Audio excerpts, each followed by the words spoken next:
আসসালামু আলাইকুম প্রিয় দর্শক, নুরস মমের আজকের আয়োজনে থাকছে 6 মাস থেকে 15 মাস বয়সী বাচ্চাদের জন্য খুবই পুষ্টিকর এবং স্বাস্থ্যকর তিনটি খাবারের রেসিপি। আশা করছি আমার আজকের ভিডিওটি আপনাদের কাছে অনেক ভালো লাগবে এবং একটু হলেও উপকারে আসবে। তাই অনুরোধ করব কোনো রকম না টেনে পুরো ভিডিওটি দেখবেন। তাহলে চলে যাচ্ছি বাচ্চার সকালের নাস্তার রেসিপিতে। এই খাবারটি তৈরি করে আপনারা 7 মাস থেকে 5 বছর বয়সী বাচ্চাদেরকে খাওয়াতে পারবেন। এজন্য দেখতেই পাচ্ছেন আমি প্রথমেই এখানে নিয়ে নিয়েছি 2 মুঠো পরিমাণে পোলাওয়ের চাল আর ছোট সাইজের একটি মিষ্টি আলু। আমি এইভাবে চিকন স্লাইস করে কেটে নিয়েছি যাতে খুব তাড়াতাড়ি এগুলো সেদ্ধ হতে পারে। বাচ্চার যদি পেটে গ্যাস বা কোষ্ঠকাঠিন্যর মতো সমস্যা থাকে তাহলে এখানে পোলাওয়ের চালের পরিবর্তে নর্মাল ভাতের চাল দিয়ে খাবারটি রান্না করে নেবেন। টেস্টের ব্যালেন্সের জন্য সামান্য 1 চিমটি লবণ ব্যবহার করছি, তবে 1 বছরের কম বয়সী বাচ্চাদের জন্য খাবারটি রান্না করলে এখানে লবণটা কোনোভাবেই দিবেন না। আর আমি এই খাবারটিকে মিষ্টি করার জন্য কোনো ধরনের চিনি বা মিশ্রি ব্যবহার করব না, যেহেতু মিষ্টি আলুই ন্যাচারালভাবেই মিষ্টি থাকে আর এই মিষ্টিটাই কিন্তু যথেষ্ট বাচ্চাকে খাওয়ানোর জন্য। তবে যেসব বাচ্চারা একটু বেশি মিষ্টি জাতীয় খাবার খেতে পছন্দ করে তাদের ক্ষেত্রে এখানে খাবারটিকে মিষ্টি করার জন্য 1টি বা 2টি খেজুর অ্যাড করে দিতে পারেন, তাতে কিন্তু মিষ্টিটা আরও একটু বেশি হবে। যাই হোক, আমি এখানে পরিমাণ মতো পানি দিয়ে দিয়েছি আর চুলার আঁচ মিডিয়ামে রেখে এগুলোকে খুব ভালোভাবে সেদ্ধ করে নিচ্ছি। মোটামুটি 10 থেকে 15 মিনিট টাইম লাগবে এই মিষ্টি আলু এবং চালগুলো খুব ভালোভাবে সেদ্ধ হওয়ার জন্য। প্রিয় দর্শক, মিষ্টি আলু বাচ্চাদের জন্য অত্যন্ত পুষ্টিকর ও সুস্বাদু একটি সুপারফুড। এটি সহজে হজমযোগ্য এবং এতে রয়েছে প্রচুর পরিমাণে vitamin A, vitamin C, fibre এবং পটাশিয়াম, যা শিশুর দ্রুত বৃদ্ধি, দৃষ্টিশক্তি উন্নত করা, রোগ প্রতিরোধ ক্ষমতা বাড়ানো এবং কোষ্ঠকাঠিন্য দূর করতে সহায়তা করে। আর বাচ্চার 6 মাস বয়সের পর থেকে কিন্তু তাদের খাদ্য তালিকায় প্রতিনিয়ত মিষ্টি আলু আপনারা রাখতে পারবেন। যাই হোক, এদিকে কথা বলতে বলতে কিন্তু আমার চাল এবং মিষ্টি আলু খুব ভালোভাবে সেদ্ধ হয়ে গেছে আর পানি শুকিয়ে ঠিক এরকম ঘনত্বে চলে এসেছে।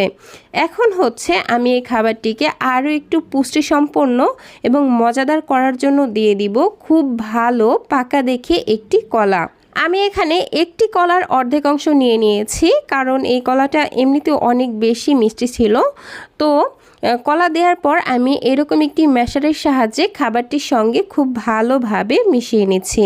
দর্শক, কলাও কিন্তু বাচ্চাদের জন্য অত্যন্ত উপকারী, কারণ এটি ক্যালসিয়াম, ম্যাগনেসিয়াম ও ভিটামিন সমৃদ্ধ একটি সুপারফুড, যা শিশুদের হাড় মজবুত করে এবং আয়রন থাকায় রক্ত স্বল্পতা প্রতিরোধে সহায়তা করে। এছাড়াও কলায় থাকে প্রাকৃতিক শর্করা এবং প্রচুর পরিমাণে ফাইবার, যা শিশুদের শরীরে দ্রুত শক্তি দেয় এবং বাচ্চাদের কোষ্ঠকাঠিন্য দূর করতে সহায়তা করে এবং বাচ্চাদের হজম শক্তিও বৃদ্ধি করে।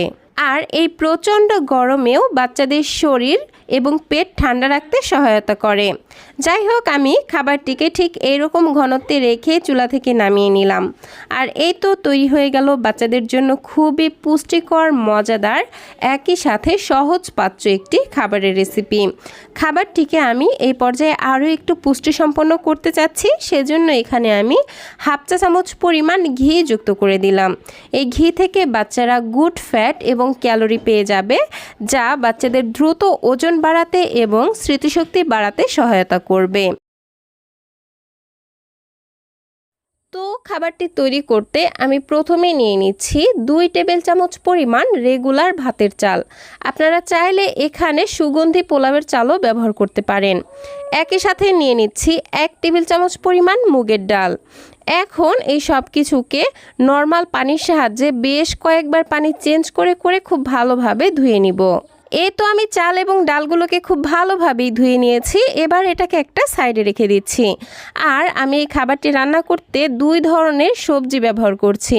সবজির মধ্যে আমি নিয়ে নিয়েছি আমার হাতের 1 মুঠো পরিমাণে গাজর কুচি এবং 1 মুঠো পরিমাণে লাউ কুচি। সবজিগুলোকে আমি এইভাবে স্কোয়ার শেপ করে কেটে নিয়েছি।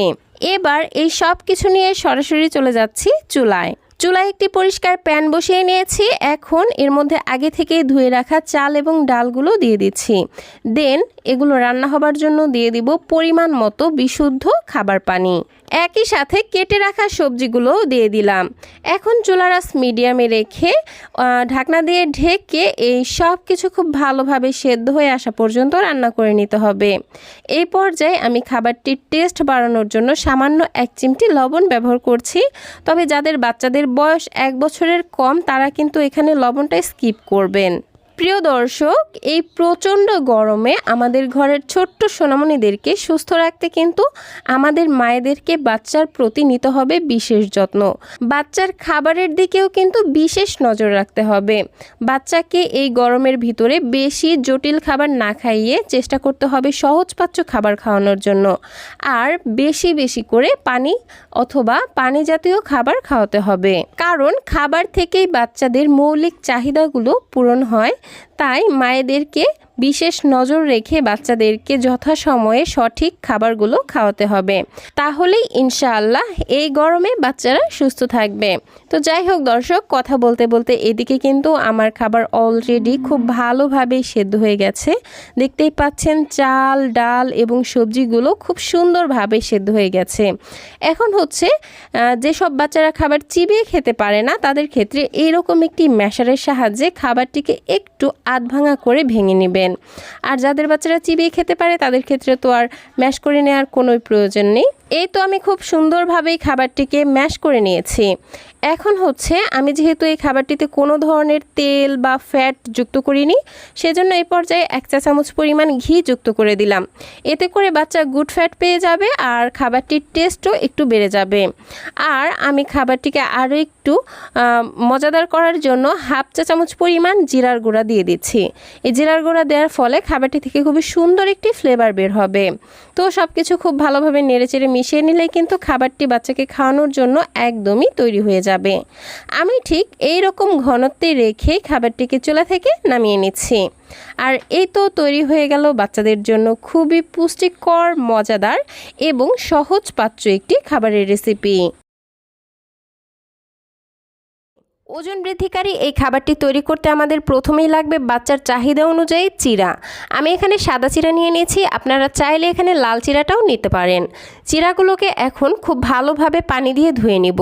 4 থেকে 5 বার পানি চেঞ্জ করে খুব ভালোভাবে ধুয়ে নিচ্ছি। ধুয়ে নেওয়ার পর ফিরে আসলাম। এখন এটাকে একটা সাইডে রেখে দিচ্ছি। খাবারটি তৈরি করতে আমার আরও লাগছে 2টি খেজুর, 4টি কাঠবাদাম এবং 6 থেকে 7টি কাজু বাদাম। আর এই সব কিছুকেই আমি খুব ভালোভাবে পানি দিয়ে ধুয়ে নিয়েছি। এখন একটি ব্লেন্ডারের জারের মধ্যে ধুয়ে রাখা চিড়াগুলো দিয়ে দিচ্ছি। একই সাথে ধুয়ে রাখা খেজুর এবং বাদামগুলোও দিয়ে দিচ্ছি। তারপর এগুলোকে ভালোভাবে ব্লেন্ড হওয়ার জন্য দিয়ে দিচ্ছি পরিমাণ মতো গরুর দুধ। যারা 1 বছরের কম বয়সী বাচ্চাদের জন্য খাবারটি রান্না করবেন তারা এখানে গরুর দুধের পরিবর্তে পানি দিয়ে এখানে এই পর্যায়ে ব্লেন্ড করে নেবেন। তো ব্লেন্ড করে নেওয়ার পর চুলায় চলে আসলাম। প্যানের মধ্যে ব্লেন্ড করে রাখা মিশ্রণটি দিয়ে দিচ্ছি। তারপর ব্লেন্ডারের জারটা ধুয়ে পরিমাণ মতো গরুর দুধ দিয়ে দিচ্ছি। আবারও বলে নিচ্ছি, যারা 8 মাস থেকে খাবারটি বাচ্চাদেরকে খাওয়াবেন তারা এখানে গরুর দুধের পরিবর্তে পানি দিয়ে সম্পূর্ণ রান্নাটি করে নেবেন। এখন ঘন ঘন নেড়ে চেড়ে চুলার আঁচ মিডিয়াম এবং লো এর মাঝামাঝি রেখে এই চিড়া এবং বাদামগুলোকে পুরোপুরিভাবে সেদ্ধ হওয়া পর্যন্ত রান্না করে নেব।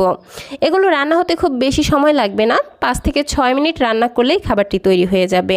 দর্শক, আপনারা নিশ্চয়ই এতক্ষণে বুঝে গেছেন যে এই খাবারটিকে আমি কেন ওয়েট গেইন একটি ফুড বললাম। কারণ এই খাবারটিতে আমি যে কয়টি উপকরণ ব্যবহার করেছি সব কয়টি উপাদানই বাচ্চাদের দ্রুত ওজন বাড়াতে সাহায্য করে এবং বাচ্চাদের স্মৃতিশক্তি অর্থাৎ কিছু শেখা বা মনে রাখার ক্ষমতা বাড়াতে সহায়তা করে। তো যাই হোক, ফিরে আসলাম বেশ কিছুক্ষণ পর। আর দেখতেই পাচ্ছেন খাবারটি রান্না হওয়ার পর ঠিক এরকম একটা ঘনত্বে চলে আসছে। এখন বাচ্চাকে যে যেমন ঘন রেখে খাবার খাওয়ান, খাবারটিকে ঠিক সেরকম অবস্থায় চুলা থেকে নামিয়ে নেবেন। আমি ঠিক এরকম অবস্থায় নামিয়ে নিলাম। তো এই তো তৈরি হয়ে গেল বাচ্চাদের জন্য খুবই পুষ্টিকর ওয়েট গেইনিং একটি খাবারের রেসিপি। এই খাবারটি বাচ্চাদের ওজন বাড়ানোর পাশাপাশি বাচ্চাদের পেট অনেকক্ষণ ভরা রাখতে সাহায্য করবে। তো দর্শক, এই ছিল আমার আজকের আয়োজন। আমার আজকের রেসিপি যদি আপনাদের কাছে ভালো লেগে থাকে তাহলে প্লিজ এই ভিডিওটিতে একটি লাইক দিবেন এবং বাচ্চাদের জন্য এরকম আরও নিত্য নতুন সহজ এবং পুষ্টিকর খাবারের রেসিপি পেতে প্লিজ আমার চ্যানেলটিকে সাবস্ক্রাইব করে পাশের ঘন্টাটি বাজিয়ে অলে সেট করে রাখবেন পরবর্তী ভিডিওর নোটিফিকেশন সবার আগে পাওয়ার জন্য। আজকের মতো বিদায় নিচ্ছি। আল্লাহ হাফেজ। আসসালামু আলাইকুম।